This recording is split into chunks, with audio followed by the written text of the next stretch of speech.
Good evening, welcome to career point. KL యూనివర్సిటీలో BA economics ఎన్ని years course? ఈ కోర్సులో జాయిన్ అవ్వాలంటే ఎలాంటి క్వాలిఫికేషన్స్ ఉండాలి? ఈ ప్రోగ్రామ్కి క్యాంపస్ ప్లేస్మెంట్స్ ఎలా ఉన్నాయి, ఫ్యూచర్ ఎలా ఉంటుంది అనే విషయాలు మనకి తెలియజేయడానికి కేఎల్ యూనివర్సిటీ నుంచి head department of arts doctor B Sivanagaiah గారు మనతో పాటు ఉన్నారు. వారిని అడిగి మరిన్ని విషయాలు తెలుసుకుందాం. Hi sir, good evening. Good evening. Okay sir, ముందుగా చెప్పండి, మీ యూనివర్సిటీలో BA ఎకనామిక్స్ కోర్స్ ఎన్ని ఇయర్స్ ఉంటుంది? BA ఎకనామిక్స్ అనేటువంటి కోర్స్ కేఎల్ యూనివర్సిటీ అందిస్తున్నటువంటి ఒక ప్రత్యేకమైన కోర్స్. ఇది ఎంతోమంది పేరెంట్స్కి అందరికీ తెలిసిన విషయమే. గత 45 సంవత్సరాల నుండి కూడా ఈ కేఎల్ యూనివర్సిటీ అనేటువంటిది ఇంజనీరింగ్ విద్య, అదేవిధంగా మరి pharmacy and managerial studies and other డిసిప్లైన్స్లో ఉన్నతమైనటువంటి విద్యను అందించి ఎంతోమందికి క్యాంపస్ ప్లేస్మెంట్స్ రావడంతో పాటుగా హైయర్ ఎడ్యుకేషన్ మరియు దేశ విదేశాల్లో వారు రీసెర్చ్ బేస్డ్ డిగ్రీ చదవడానికి ఎంతో దోహదపడింది. వాటితో పాటుగా ఈ BA ఎకనామిక్స్ అనేటువంటి ఇది ఒక వినూత్నమైనటువంటి ప్రోగ్రామ్ని మనము విద్యార్థులకు అందించడం జరుగుతుంది. సో ఆ ప్రోగ్రాం యొక్క ప్రత్యేకతలు మన యొక్క V6 వారి ద్వారా మీకు తల్లిదండ్రులకి విద్యార్థులకు తెలియపరచడం అనేది చాలా సంతోషకరమైనటువంటి విషయం. ఈ BA ఎకనామిక్స్ అనేటువంటి ఒక program it's a gateway for the readymade and immediate employment. అంటే ఎందుకని ఇది ఇమ్మీడియట్ ఎంప్లాయ్మెంట్ అని అంటూ ఉన్నామంటే, ఇంజనీరింగ్ విద్య అనగానే క్యాంపస్ ప్లేస్మెంట్. ఓకే, సో అదేవిధంగా MBA BBA ప్రోగ్రామ్ అంటే మేనేజరియల్ డిగ్రీస్ అనగానే క్యాంపస్ ప్లేస్మెంట్. మరి అదేవిధంగా మరి హ్యుమానిటీస్ బేస్డ్గా ఉన్నటువంటి కోర్సెస్, సోషల్ సైన్సెస్కి సంబంధించిన కోర్సెస్ చేసినప్పుడు మరి వారికి ఏ విధమైనటువంటి క్యాంపస్ ప్లేస్మెంట్స్ ఆపర్చునిటీస్ ఉన్నాయి అనేటువంటి విషయాన్ని మరి ఇక్కడ మనం కనుక గమనిస్తే, సో ఎక్కువగా ఉన్నత అవకాశాలు, ఉద్యోగ అవకాశాలు ఉన్నటువంటి ప్రోగ్రామ్ సో సోషల్ సైన్సెస్లో ఉన్నది ఏంటి అంటే అది ఎకనామిక్స్ అనేటువంటిది. సో కాబట్టి విద్యార్థులకి మేలు చేయాలి అన్న ఉద్దేశంతో, వారికి మంచి విద్యను అందించడం, మంచి ఉద్యోగ అవకాశాలు వారికి ఇవ్వాలి అన్న ఉద్దేశంతో సో మేము ఈ కేఎల్ యూనివర్సిటీలో BA ఎకనామిక్స్ అనేటువంటి ప్రోగ్రామ్ని పెట్టడం జరిగింది. ఈ BA ఎకనామిక్స్ అనేటువంటి ప్రోగ్రామ్ అనేటువంటిది 3 సంవత్సరాల కోర్సు. అదే కనుక ఆనర్స్ డిగ్రీ తీసుకుంటే కనుక న్యూ ఎడ్యుకేషన్ పాలసీ ప్రకారం దాన్ని 4 ఇయర్స్ కోర్సుగా కూడా వారి యొక్క స్వేచ్ఛకే అది ఉంటుందండి.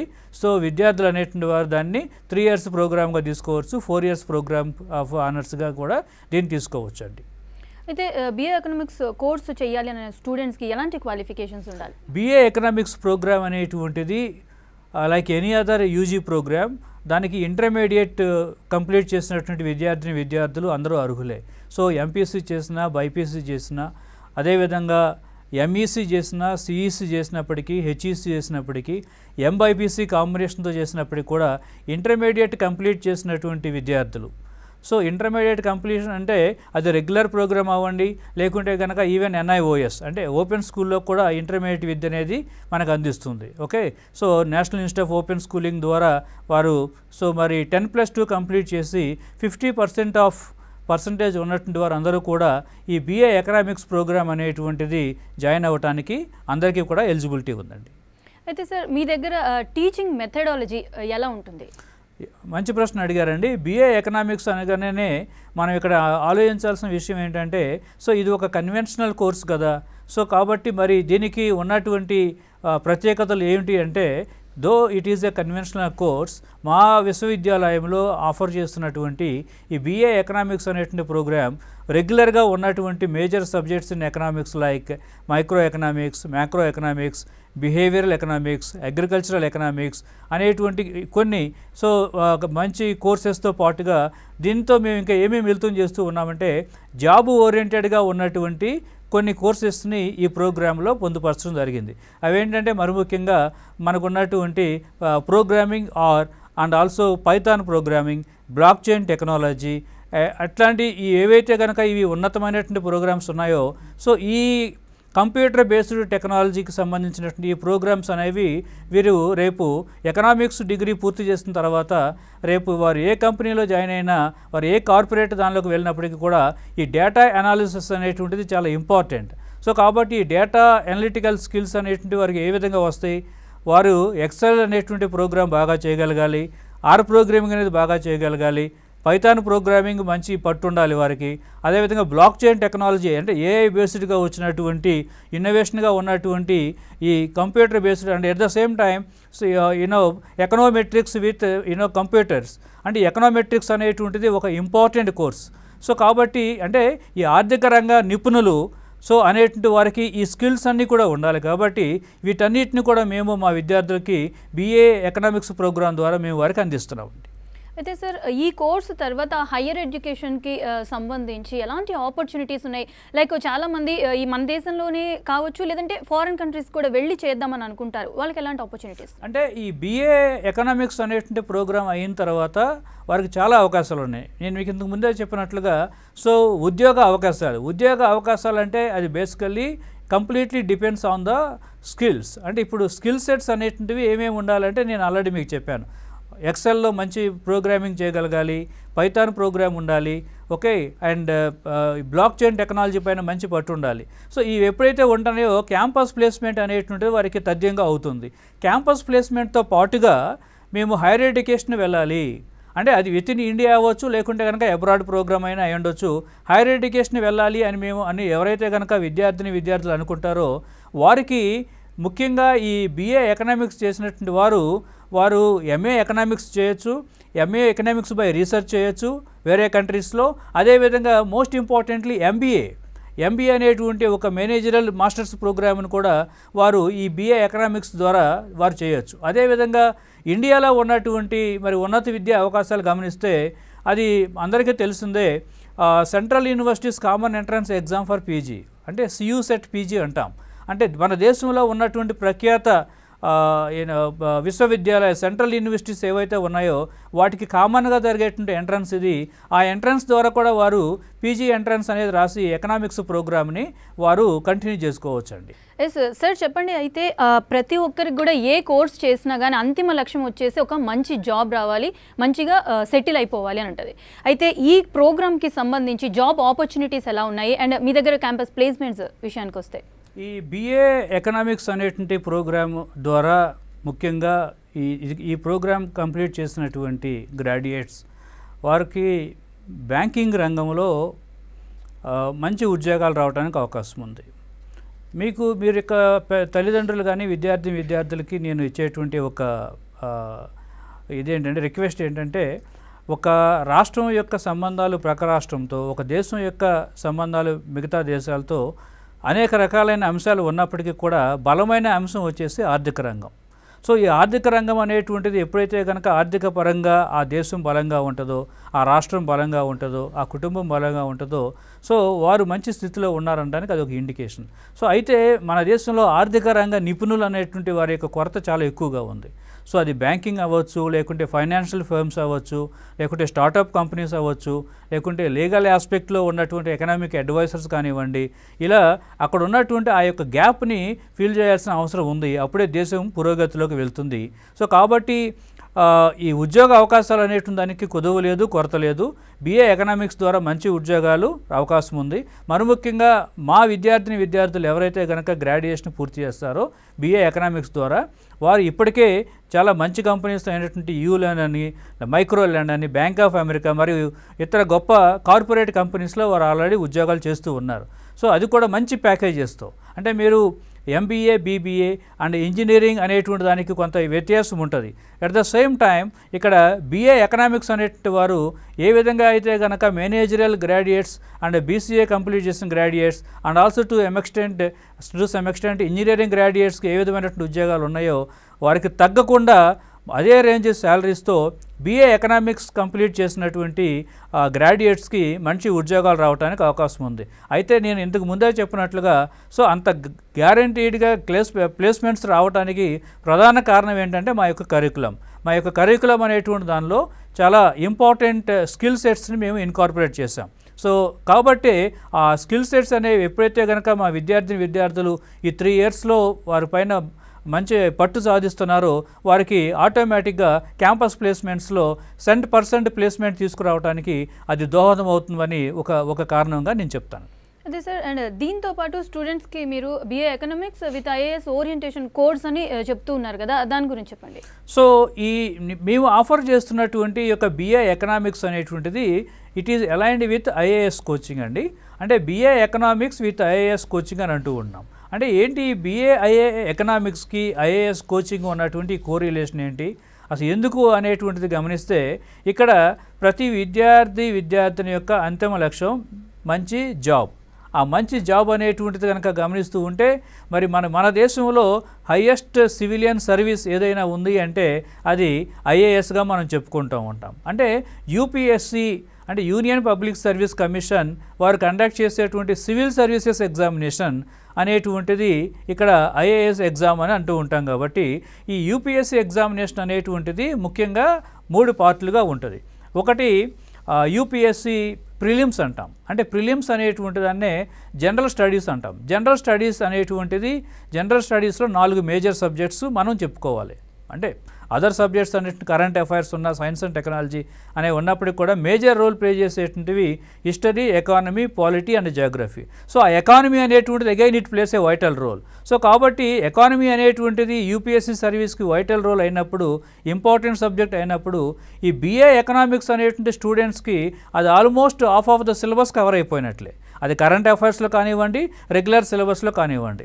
And at the same time మరొక ఇంపార్టెంట్ ఎలిమెంట్ ఏంటంటే పేపర్, అంటే GS పేపర్తో ఉండేటువంటిది CSAT అని మరొక పేపర్ ఉంటుందండి. CSAT అంటే civil services aptitude test.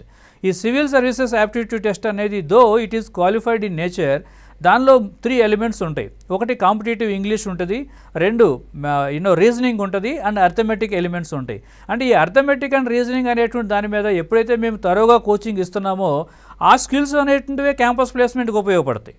So కాబట్టి మా విద్యార్థులు ఇటువైపు గవర్నమెంట్ సర్వీసెస్కి కోచింగ్ తీసుకుంటున్నారు, ప్యారలల్గా అదే కోచింగ్ అనేటువంటిది వారికి ఏమవుతుంది, సో అక్కడ క్యాంపస్ ప్లేస్మెంట్లో వారు గ్యారంటీగా జాబ్ పొందడానికి దోహదపడుతుంది. కాబట్టి ఈ BA economics with IAS orientation అనేటువంటిది ఒక మంచి combination, A right combination to go for both the campus placement drives as well as to go for the highest civilian service, that is nothing but IAS.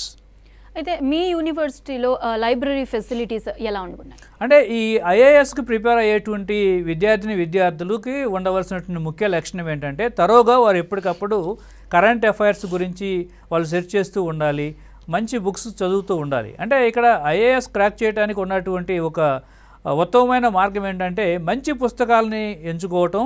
మంచి పుస్తకాలను ఎంచుకున్న తర్వాత ఆ మంచి పుస్తకాలని ఎక్కువ సార్లు చదవాలి. అంటే ఎక్కువ పుస్తకాలు చదవటం కంటే కూడా మంచి బుక్స్ సెలక్షన్కి వచ్చిన తర్వాత ఆ బుక్స్ని పదే ఎక్కువసార్లు చదువుకోవటం, సెల్ఫ్గా నోట్స్ ప్రిపేర్ చేసుకోవటం, కరెంట్ అఫైర్స్ గురించి తరోగా వారు నోట్స్ తీసుకోవటం, క్వశ్చన్ అండ్ ఆన్సర్ ప్రాక్టీస్ చేయటం, వీలైనన్ని మాక్ టెస్టులు రాయటం, ఆ తర్వాత మాక్ టెస్టులు అయిపోయిన తర్వాత ఉన్నటువంటి టీచర్స్ అండ్ ట్రైనర్స్తో తరోగా రివ్యూస్ తీసుకోవటం. సో ప్రాబ్లం ఎక్కడుంది, దాన్ని ఎలా రెక్టిఫై చేసుకోవాలి, నెక్స్ట్ ఆన్సర్ డెవలప్మెంట్ ఎలా రావాలి అనేటువంటి ఆస్పెక్ట్లో వీరు ముందుకు వెళ్ళాలంటే వారికి మంచి లైబ్రరీ ఫెసిలిటీ ఉండాలి. సో మాకు KL యూనివర్సిటీలో సెంట్రల్ లైబ్రరీలో 1,00,000 పైచిలుకు పుస్తకాలు ఉంటే దానిలో ముఖ్యంగా మేజర్ పార్ట్ అనేటువంటిది ప్రతి డిసిప్లిన్ అండ్ ప్రతి డిపార్ట్మెంట్కి ఉన్నట్లుగానే మాకు UPSCకి ప్రిపేర్ అయ్యేటువంటి ఎకనామిక్స్ స్టూడెంట్స్కి with in the department library ఉంటుందండి. ఆ డిపార్ట్మెంట్ లైబ్రరీలో 2,000 పైన పుస్తకాలు, రిఫరెన్స్ బుక్స్ UPSCకి సంబంధించినటువంటి ఉన్నాయి. సో ఈ బుక్స్ అనేటువంటివితో పాటుగా కరెంట్ అఫైర్స్కి సంబంధించి ముఖ్యంగా నేను ఒక లిస్ట్ చెప్తానండి. ఆ లిస్ట్ అనేటువంటిది చాలా ఇంపార్టెంట్. అంటే కరెంట్ అఫైర్స్ రెగ్యులర్గా ప్రిపేర్ అవ్వాలంటే వారు విద్యార్థులు చదవాల్సినటువంటివి Yojana, Kurukshetra, down to earth, EPW and Pratiyogita Darpan, civil services chronicle, competitive success review, India Today, వీటన్నిటితో పాటుగా ఎవ్రీడే ద హిందూ పేపర్ అనేటువంటిది మనం సజెస్ట్ చేస్తాం. అంటే ఇవన్నీ కూడా రెగ్యులర్గా చదువుతూ ఉన్నట్టారు కాబట్టి సో విద్యార్థులకి సో లాంగ్వేజ్ పైన మంచి పట్టు వస్తుంది, ఆన్సర్ రైటింగ్ అనేటువంటిది ఈజీ అవుతుంది, and also all together personality development అనేటువంటిది కూడా బాగా ఇంప్రూవ్ అయ్యి వారు ఎట్లాంటి ఇబ్బందులు లేకుండా సర్వీసెస్కి ప్రిపేర్ అవ్వడానికి దోహదపడుతుంది. అయితే సార్, ఎస్పెషల్లీ UPSCకి ప్రిపేర్ అయ్యే స్టూడెంట్స్ కోసం మీరు ఏమైనా స్పెషల్ ప్రోగ్రామ్స్ డిజైన్ చేశారా? అవునండి. UPSCకి అంటే ఎకనామిక్స్తో పాటుగా UPSC ఎప్పుడైతే మేము ఇంటిగ్రేట్ చేస్తున్నామో ఈ యూపీఎస్సీ అనేటువంటి దానికి మేము 11 years ఆఫ్ PYQs అనేది రీసెంట్గా ఒక బుక్ రిలీజ్ చేసాం. అంటే 11 years అంటే ఇప్పుడు లాస్ట్ ఇయర్ నుండి 2011 నుంచి 2024 వరకు జరిగినటువంటి ఆల్ యూపీఎస్సీ ప్రిలిమ్స్ మొన్నిటిని కూడా వాటికి ప్రాపర్గా ఆన్సర్ కీ ఇవ్వటం ప్లస్ ఎక్స్ప్లెనేషన్ ఇచ్చి ఒక సెపరేట్ యూనిక్ బుక్ లాగా తీసుకొచ్చి మేము మా స్టూడెంట్స్కి అందుబాటులో ఉంచాం. సో తద్వారా ఏమవుతుందంటే అసలు వారు అడిగేటువంటి శైలి ఎలా ఉంది, ఇయర్ బై ఇయర్ పేపర్ అడుగుతున్నటువంటి ఆ మోడ్యూల్లో ఎట్లాంటి చేంజెస్ వస్తున్నాయి అనేటువంటిది మన ముందు నుంచి కూడా పిల్లలకు వివరిస్తూ ఉంటాం. దీంతో పాటుగా రెగ్యులర్గా జరిగేటువంటి మాక్ టెస్ట్, అంటే ప్రతి వెన్స్డే ఒక మాక్ టెస్ట్ ఉంటుంది. ఆ మాక్ టెస్ట్ అయిపోయిన తర్వాత ఎవాల్యుయేషన్ అయిపోయిన తర్వాత ఆ కన్సర్న్డ్ ట్రైనర్ అండ్ టీచర్ ఆ స్టూడెంట్స్కి ఆన్సర్స్ ఇచ్చిన తర్వాత ప్రతిదీ కూడా ఎక్కడ మనం 1 or 2 questions రాంగ్ అయినవి లేకుంటే నేను ప్రాపర్గా ఆన్సర్ చేయలేకపోయాను అన్నటువంటి ఆ యొక్క స్టూడెంట్స్కి తను ప్రాపర్గా రివ్యూ ఇస్తారు. సో తద్వారా ఏమవుతుంటే ఈ విధమైనటువంటి ఇన్నోవేటివ్ ప్రణాళిక ఉండటం వల్ల పిల్లలకి పైన ఒత్తిడి భారం అనేటువంటిది లేకుండా వారు ఇంకా ఎక్కువ ఎంతూజియాజంతో సివిల్స్ ప్రిపరేషన్ అనేటువంటిది ముందుకు తీసుకెళ్ళడానికి సో ఈ ఇన్నోవేటివ్ పెడగాజీ అనేటువంటిది, రెగ్యులర్ ప్రాక్టీస్ టెస్ట్ అనేటువంటిది, క్వశ్చన్ అండ్ ఆన్సర్ అనేటువంటిది, సో ప్రాపర్ మెంటరింగ్ అనేటువంటిది, ప్రాపర్ కౌన్సిలింగ్ అనేటువంటిది దోహదపడుతూ ఉంటుందండి. అయితే సార్ చెప్పండి, యూపీఎస్సీ BA అనగానే యూపీఎస్సీ రాకపోతే ఎలాగా అనే సందేహం చాలా మందిలో సమాజంలో ఉండింది. అలాంటి వాళ్ళకి మీరేం చెప్తారు? సో ఇది మరొక ఇంపార్టెంట్ ప్రశ్న అండి. ఎందుకంటే ఇది మనం క్రిటికల్గా ఆలోచించాల్సిన విషయం కూడా. ఎందుకంటే ప్రతి ఒక్క విద్యార్థిని యొక్క ఎయిమ్ సర్వీస్ సాధించాలి అన్నటువంటి పట్టుదలతో వారు సర్వీసెస్కి ప్రిపేర్ చేయడం మొదలు పెడతారు. అయితే ఇక్కడ మనం ఒక ఎనాలిసిస్ కనుక తీసుకుంటే యూపీఎస్సీకి క్రాక్ చేస్తున్నటువంటి క్యాండిడేట్స్ సో చాలా తక్కువ మంది మాత్రమే వారు సింగిల్ అటెంప్ట్లో ఫస్ట్ అటెంప్ట్లో సర్వీసెస్ రావడం జరుగుతుంది. నేను ఇంతకు ముందే చెప్పాను, ఎందుకంటే ఇది highest civilian service and also the most challenging service in the country. అంటే జరుగుతున్నటువంటి అన్ని ఎగ్జామ్స్లో ఆబ్జెక్టివ్ ఎగ్జామ్ కానివ్వండి, డిస్క్రిప్టివ్ కానివ్వండి, ఇది ద మోస్ట్ ఛాలెంజింగ్. సో కాబట్టి ఇది ఇమీడియట్గా వచ్చేస్తుంది అనేటువంటిది కాకుండా దీనికి ఒక పక్కా ప్రణాళిక ఉండాలి, పట్టుదల ఉండాలి and at the same time next రాయాలి, మరలా రాయాలి, నేను మధ్యలో ఆగిపోకూడదు అనేటువంటి పట్టుదల కూడా విద్యార్థులకు ఉండాలి. సో అట్లాంటి వారు సో మధ్యలో ఆగిపోకుండా వారు ఇంకా ముందుకు వెళ్ళడానికి మేము మోటివేషన్ టాక్స్ ఇప్పిస్తూ ఉంటాం. And we use to invite the in service bureaucrats like IAS and IPS ఆఫీసర్స్ని. సో మేము గెస్ట్ టాక్స్ కింద ఇన్వైట్ చేసి మా యూనివర్సిటీకి మా విద్యార్థులతో వారు ఇంటరాక్ట్ అవ్వటం వల్ల సో వారికి ఒక పట్టుదల పెరుగుతుంది. ఓకే, సో ఇన్ని సర్వీసెస్ ఒకేసారి కాకుండా ఇంకా మనం ఎన్నిసార్లు ప్రిపేర్ అవ్వాలి, ఎక్కడ మనం పట్టు కోల్పోతున్నాం, దాన్ని ఎలా మళ్ళీ ఓవర్కమ్ చేయాలి అనేటువంటి ఒక పట్టుదల, ఒక ప్రణాళిక వారికి సులభతరం అవుతుంది. అయితే సార్ మీ దగ్గర హాస్టల్ ఫెసిలిటీ ఎలా ఉండింది అండ్ మెయిన్గా వచ్చేసరికి ఆడపిల్లల విషయంలో ఎలాంటి భద్రత మీరు తీసుకుంటున్నారు? సో ఇక్కడ KL యూనివర్సిటీ అనేటువంటిది ఒక హాల్ మార్క్ అని చెప్పుకోవచ్చు అండి for the safety concerns of the students, especially for girls students as well as the boys. ఇక్కడ నేను ఒక IAS కోచింగ్ అనేటువంటిది ఒక యూనివర్సిటీలో మేము ఆఫర్ చేస్తున్నాం. సో ఒక యూనివర్సిటీలో ఆఫర్ చేస్తున్నప్పుడు ఒక డిగ్రీతో పాటుగా IAS ఇవ్వటం అనేది ఒక యూనిక్ కోర్స్, అది KL యూనివర్సిటీ. సో మేము చేస్తున్నటువంటి విద్యార్థులకు ఇస్తున్నటువంటి ఒక గొప్ప అవకాశం. ఇక్కడ తల్లిదండ్రులు విద్యార్థి చూడవలసింది ఏంటంటే ఒక మంచి ఇన్ఫ్రాస్ట్రక్చర్ ఉన్నటువంటి యూనివర్సిటీ, అదేవిధంగా చదువుకోవడానికి మంచి ఫెసిలిటీస్ ఉన్నాయా. మా యూనివర్సిటీనే మేము గ్రీన్ ఫీల్డ్స్ అంటాం. గ్రీన్ ఫీల్డ్స్ అంటే ఏంటంటే సో వేల మంది విద్యార్థులు ఏ విధంగా ఉన్నారో అదేవిధంగా వేల చెట్లు కూడా ఉంటాయి, అంత ఆహ్లాదకరంగా చక్కగా చదువుకోవటానికి మంచి ఆరోగ్యవంతమైనటువంటి సో ఫెసిలిటీస్ని మేము పిల్లలకి అందుబాటులో ఇస్తాం. And also highly secured. So girls hostels కానివ్వండి, హాస్టల్స్లోనే వారికి అన్ని సదుపాయాలు ఉంటాయి. వారికి క్యాఫ్టేరియా కానివ్వండి, వారికి స్టోర్స్ కానివ్వండి, వారికి ఉన్నటువంటి రెగ్యులర్ ఇష్యూస్ అంటే ఎస్పెషల్లీ హెల్త్ ఇష్యూస్ గురించి కానివ్వండి, so whatever it may be on campus అందరూ కూడా అందుబాటులో ఉంటారు. అటు వార్డెన్స్ కానివ్వండి, సూపర్వైజర్స్ కానివ్వండి, డాక్టర్స్ కానివ్వండి, and also all facilities, even the library. Within the girls hostel also we have library and including swimming pool and also hygiene, food and top class facilities. ఇవన్నీ ఉండటం వల్ల ఎక్కడెక్కడి నుంచో వచ్చినటువంటి విద్యార్థులు హ్యాపీగా KL యూనివర్సిటీలో వారు మంచిగా చదువుని కొనసాగిస్తున్నారు. అదే సార్, మీరు స్టూడెంట్స్కి అందించే అధునాతన సౌకర్యాలు ఏంటి అండ్ దీనికి తగ్గట్టుగా మీ దగ్గర టీచింగ్ స్టాఫ్ ఎలా ఉండింది? ఇక్కడ అధునాతన సౌకర్యాలు అనేటువంటి దాని గురించి మనం స్పెషల్గా చెప్పుకోవాలండి. ఎందుకంటే కాలం మారింది, కాలానుగుణంగా మనం కూడా అప్డేట్ చేసుకోవాలి. ఇప్పుడు ఫర్ ఎగ్జాంపుల్ మనం స్టూడెంట్స్కి ఇంతకుముందు బుక్స్ మాత్రమే చదవండి అని చెప్పే దాంతో పాటుగా వారికి ఆన్లైన్ టెస్ట్ సిరీస్ అనేటువంటిది మేము మొదలుపెట్టాం. ఆన్లైన్ టెస్ట్ సిరీస్ అంటే ఏంటంటే వారు ఎక్కడున్నప్పటికీ కూడా ఆన్లైన్ టెస్ట్ సిరీస్ని వాళ్ళు అటెండ్ చేయొచ్చు, వాళ్ళ యొక్క డౌట్ క్లారిఫికేషన్ తీసుకోవచ్చు. 24/7 స్టూడెంట్స్కి వైఫై ఫెసిలిటీ ఉంటుంది, స్మార్ట్ బోర్డ్ క్లాస్ రూమ్ ఉంటుంది, డిజిటల్ లైబ్రరీ ఫెసిలిటీ ఉంది. అండ్ స్టూడెంట్స్కి ఏ ప్రాబ్లం వచ్చినప్పటికీ కూడా వారు ఈఆర్పి ద్వారా ఒక టికెట్ రైజ్ చేస్తే వితిన్ 24 hours వారికి ఎట్లాంటి సమస్య అయినా కానీ సాల్వ్ అయిపోతుంది. So at the same time ఇమీడియట్గా ప్రతి 15 మంది స్టూడెంట్స్ కూడా ఒక ఫ్యాకల్టీ కౌన్సిలర్గా ఉంటారు. అంటే కౌన్సిలర్గా ఉండటం వల్ల ఏమవుతుందంటే ఆ స్టూడెంట్కి ఉన్నటువంటి ఈవెన్ మైక్రో లెవెల్లో ఏదైనా ఒక చిన్న ఇష్యూ ఉన్నా కానీ దాన్ని ఇమీడియట్గా సాల్వ్ చేయటం. ఒకవేళ ఆ ఫ్యాకల్టీ కాకపోతే ఇమీడియట్గా హెడ్ ఆఫ్ ద డిపార్ట్మెంట్ కాకపోతే కన్సర్న్డ్ డీన్ కాకపోతే concerned registrar and next higher అథారిటీస్కి వెళ్ళిపోయి మేము పిల్లల యొక్క ఏమంటామంటే వారి యొక్క ఉన్నతి, పిల్లలకి మంచి ఉద్యోగ అవకాశాలు, పిల్లలకి మంచి విద్యా బోధన, పిల్లలకు సంబంధించినటువంటి మంచి సేఫ్టీ కన్సర్న్స్ అనేటువంటివి తీసుకోవడంలో ఎంటైర్ యంత్రాంగం అసిస్టెంట్ ప్రొఫెసర్ నుండి టాప్ లెవెల్లో ఉన్నటువంటి అడ్మినిస్ట్రేషన్ లెవెల్ వరకు కూడా మేము కోఆర్డినేట్ చేసుకుని ఎప్పుడు కూడా అధునాతనటువంటి సౌకర్యాలతో పిల్లలకి అందుబాటులో ఉంచామండి. మరొక ప్రశ్న మీరు అడిగారు మీ దగ్గర ఉన్నటువంటి స్టాఫ్ గురించి. ఇక్కడ BA economics with IAS orientation అంటే ఇక్కడ 2 రకాల కాంబినేషన్స్ ఉంటాయండి. ఒకటి academic and also UPSC trainers. Academic faculty అంతా కూడా వారు డీల్ చేసేటువంటి వారంతా కూడా టాప్ క్లాస్ సెంట్రల్ యూనివర్సిటీస్లో నుంచి PhDs తీసుకున్నవారు, గోల్డ్ మెడల్స్తో తీసుకున్నటువంటి వారిని మేము రిక్రూట్ చేసుకుని వారి ద్వారా మేము పిల్లలకి విద్యాబోధన నేర్పిస్తూ ఉన్నాం. At the same time UPSC ట్రైనర్స్గా ఉన్నటువంటి వారంతా కూడా వారు ఇంటర్వ్యూ స్థాయి వరకు మెయిన్స్ క్రాక్ చేసినటువంటి వారు, ఇట్లాంటి వారు మాత్రమే మాకు UPSC ట్రైనింగ్ ఇస్తున్నటువంటి వారు. సో కాబట్టి ఈ కాంబినేషన్ అనేటువంటిది అటు academic excellence and also UPSC trainers యొక్క ఎక్స్పర్టైజ్ ఇవి రెండు కూడా కలిపి మేము పిల్లలకి మంచి విద్యాబోధన అటు UPSCలోను ఇటు ఎకనామిక్స్లోనూ ఇవ్వటం అనేటువంటి దానికి దోహదపడుతున్న అంశాలు.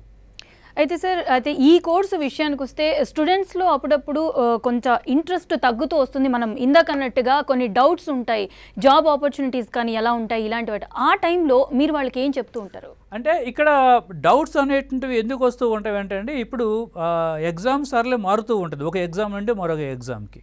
ఇప్పుడు నేను చెప్పినట్లుగా CSAT అనేటువంటి ఒక కోచింగ్ అంటే ఎప్పుడైతే కనుక సిలబస్ కవర్ చేస్తున్నారో స్టూడెంట్స్ అనేటువంటి వారు అన్ని రకాల కాంపిటేటివ్ ఎగ్జామినేషన్స్కి ఎలిజిబిలిటీ ఉంటుంది. ఫర్ ఎగ్జాంపుల్ డిగ్రీ అయిపోయిన తర్వాత రాసే ప్రతి ఎగ్జామ్, అది స్టాఫ్ సెలక్షన్ కానివ్వండి, RRB కానివ్వండి, BSRB కానివ్వండి, TSPSC కానివ్వండి, APPSC కానివ్వండి, UPSC కానివ్వండి, వీటన్నిటికీ కూడా సింగిల్ గేట్వే. ఎప్పుడైతే కనుక వారు కాంపిటేటివ్ ఇంగ్లీష్లో పర్ఫెక్ట్గా పట్టు ఉందో, రీజనింగ్ అండ్ అథమెటిక్లో మంచి నాలెడ్జ్ ఉందో, దానికి తోడుగా ఈ హ్యుమానిటీస్ డివిజన్ అనేటువంటి history, economy, polity, Geography and current affairs, science and technology and at the same time ecology and environment, ఈ మేజర్ ఎలిమెంట్స్ని ఎప్పుడైతే వారు చదువుతూ ఉన్నారో వారికి ఆటోమేటిక్గా మంచి నాలెడ్జ్ ఉంటుంది. అయితే ఈ నాలెడ్జ్ అనేటువంటిది వారిలో ఉన్నటువంటి ఉత్సాహం సన్నగిలకుండా నేను ఇంతకుముందు చెప్పినట్లుగా మేము గెస్ట్ లెక్చర్స్ అరేంజ్ చేయటం, ఇన్ సర్వీస్ బ్యూరోక్రాట్స్ అనేటువంటి IAS అండ్ IPS వారిని ఇన్వైట్ చేయటం and most importantly alumni interactive lectures. ఎందుకని ఆలుమినీ అంటే మా దగ్గర చదువుకుని ఆల్రెడీ ఉన్నత స్థానంలో ఉన్నవారు. ఫర్ ఎగ్జాంపుల్ ఒక 30 మంది ఇప్పటికీ మా దగ్గర BA పూర్తి చేసి వేరే కంట్రీస్లో లైక్ ఆస్ట్రేలియా, UK, USAలో వేరే యూనివర్సిటీస్లో PG చదువుతున్న వారు, PhD చేస్తూ వారు ఉన్నారు.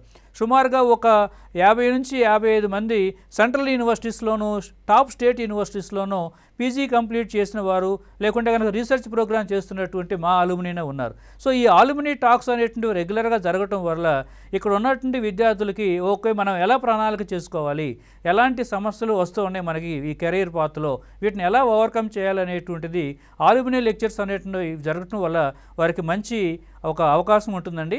సో ఈ ఆలుమినీ ఇంటరాక్టివ్ టాక్స్ అనేటువంటివి ఆ విధంగా వారికి ఉన్నటువంటి అన్ని డౌట్స్ని క్లారిఫై చేసుకోవడానికి, కెరీర్ పాత్లో వచ్చేటువంటి ఆ ఒడిదుడుకులు ఎలా ఉంటాయి, వారిని ఆల్రెడీ వారికంటే ముందు చదువుకున్నవారు ఏ విధంగా అధిగమించారు అనేటువంటి ఆ యొక్క ఇంటరాక్షన్ విద్యార్థులకు ఉపయోగపడుతుంది. సో రీసెంట్గా మా దగ్గర కంప్లీట్ చేసి UPSCకి ప్రిపేర్ అవుతూనే ఈ ప్రాసెస్లో అటు campus placement at the same time central and state level services crack చేసే విద్యార్థులు ఉన్నారు. వారిని కూడా మేము ఇన్వైట్ చేసి ఆలుమినీ ఇంటరాక్టివ్ టాక్స్ అనేది జరుగుతూ ఉంటుంది అనమాట. అయితే సార్ స్టూడెంట్స్కి మెరిట్ స్కాలర్షిప్స్ ఏమైనా ఇస్తుంటారా? సో స్టూడెంట్స్కి మెరిట్ స్కాలర్షిప్స్ అనేటువంటిది కేఎల్యూ యొక్క ప్రత్యేకత అండి.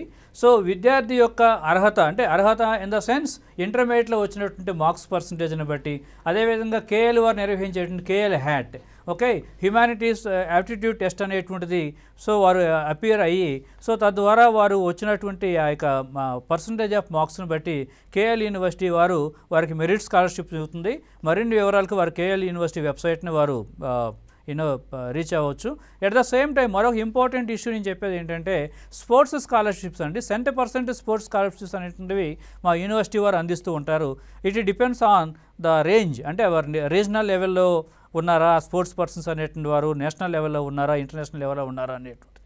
సో కాబట్టి ఈ విధంగా మనం అన్ని రకాలైనటువంటి మెరిట్ స్కాలర్షిప్స్ని ఇటు ట్యూషన్ ఆస్పెక్ట్లో కానివ్వండి, ఇటు స్పోర్ట్స్ ఆస్పెక్ట్లో కానివ్వండి, మనం విద్యార్థులకి అందుబాటులో ఉంచడం జరుగుతుందండి. సార్ అయితే ఇందాక మీరు చెప్తున్నప్పుడు ఆలుమినీ లెక్చర్స్ అన్నారు కదా, దాని గురించి చెప్పండి. ఆలుమినీ లెక్చర్స్ అంటే ఏంటంటే మన దగ్గర అంటే ఇంతకు ముందు అంటే ఇప్పుడు ఉన్నటువంటి ప్రజెంట్ బ్యాచ్ కంటే కూడా ముందు వారు డిగ్రీ తీసుకుని అదే ఎకనామిక్స్ ప్రోగ్రాంలో తర్వాత వారు వెళ్ళిపోయి వాళ్ళు మాస్టర్స్ చేయటము, లేకుంటే రీసెర్చ్ చేయటం, లేకుంటే కనుక క్యాంపస్ ప్లేస్మెంట్ ద్వారా ఉండి జాబ్స్ చేయటం, అదేవిధంగా యూపీఎస్సీకి ప్రిపేర్ అవుతూ ఉండి ఇన్ బిట్వీన్ ఉన్నటువంటి state level and central level services పొందినటువంటి వారిని ఇన్వైట్ చేస్తాం.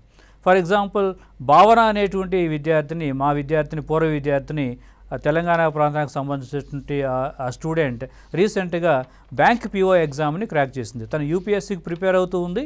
యూపీఎస్సీకి ప్రిపేర్ అవుతూ ఉన్నట్టు ఈ క్రమంలో in between she cracked bank PO. And bank PO exam పొందినటువంటి ఆ స్టూడెంట్ని మేము క్యాంపస్కి ఇన్వైట్ చేస్తాం. కాబట్టి తన యొక్క అనుభవాలను షేర్ చేసుకుంటుంది. అంటే ఎట్లా దానికి అదేవిధంగా భార్గవి అనేటువంటి మరొక విద్యార్థి తిరుపతి ఇప్పుడు డిస్ట్రిక్ట్ కోర్టులో పనిచేస్తూ ఉంది, తను ఒక మంచి పొజిషన్లో. అండ్ అరవింద్ అనేటువంటి ఒక మరొక విద్యార్థి బ్యాంక్ పిఓ క్రాక్ చేసి తర్వాత ఇప్పుడు అసిస్టెంట్ మేనేజర్గా తను సెంట్రల్ బ్యాంక్ ఆఫ్ ఇండియాలో. అదేవిధంగా సౌహార్ద ప్రియ అనేటువంటి మరొక పూర్వ విద్యార్థిని విజయవాడకు సంబంధించినటువంటి ఆమె ఇప్పుడు రీసెంట్గా స్టాఫ్ సెలక్షన్ కమిషన్ అనేటువంటి సర్వీస్ని క్రాక్ చేసి కస్టమ్స్ అండ్ సెంట్రల్ ఎక్సైజ్ డిపార్ట్మెంట్లో జిఎస్టీ విభాగానికి సంబంధించిన ఆ డిపార్ట్మెంట్లో తను ఒక ఇన్స్పెక్టర్గా పనిచేస్తూ ఉంది. సో వీరంతా కూడా మేము విద్య బోధించటం, మా విద్య పెడగాజీ ద్వారా కొంత మేలు పొంది తర్వాత మళ్ళీ వాళ్ళు దాన్ని ప్రాక్టీస్ చేసుకుని పీజీ చేస్తూ లేకుంటే యూపీఎస్సీకి ప్రిపేర్ అవుతూ ఇన్ బిట్వీన్ సర్వీసెస్ క్రాక్ చేసిన వారు. సో కాబట్టి ఈ విధమైనటువంటి సక్సెస్ సాధించినటువంటి వారు, అదేవిధంగా బ్యాంక్ ఆఫ్ అమెరికాలో పనిచేస్తున్న వారు ఉన్నారు, మైక్రోల్యాండ్ కంపెనీలు పనిచేస్తున్న వారు ఉన్నారు, ఓకే, ఈ ఎడ్యుటెక్ బేస్డ్ కంపెనీస్ పనిచేస్తున్నటువంటి వారు ఉన్నారు. సో వీరందరినీ మేము మళ్ళీ తిరిగి బ్యాక్ టు క్యాంపస్ అనమాట, better to connect back to the campus, వారి యొక్క అనుభవాలు షేర్ చేసుకోవడం వల్ల ఇప్పుడున్నటువంటి స్టూడెంట్స్కి so that will become so easy. Okay sir, అయితే కేఎల్ యూనివర్సిటీలో బిఏ ఎకనామిక్స్ చేస్తే ఎలాంటి జాబ్ ఆపర్చునిటీస్ ఉంటాయి, ఎలాంటి బెనిఫిట్స్ ఉంటాయి, అండ్ బిఏ ఎకనామిక్స్ ఎలా ఉంటుందని చాలా వాల్యుబుల్ ఇన్ఫర్మేషన్ ఇచ్చారు. Thank you so much. ఇది ఇవాల్టి career point. Stay tune to V6 news.